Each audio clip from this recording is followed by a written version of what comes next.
ইরশাদ কাজী নজরুল ইসলাম।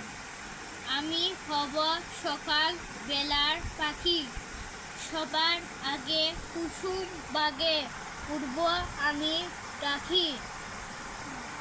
সূর্য মামা জাগার আগে উঠব আমি জেগে।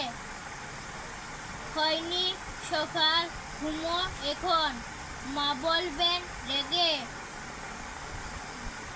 বলবো আমি আলসে মেয়ে, ঘুমিয়ে তুমি থাকো।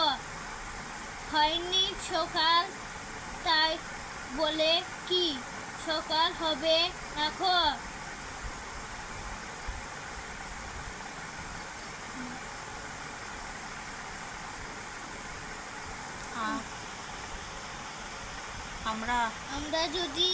আমরা যদি না জাগি মা, তেমনি সকাল হবে। তো তোমার ছেলে উঠলে মাগো রাত হবে তবে।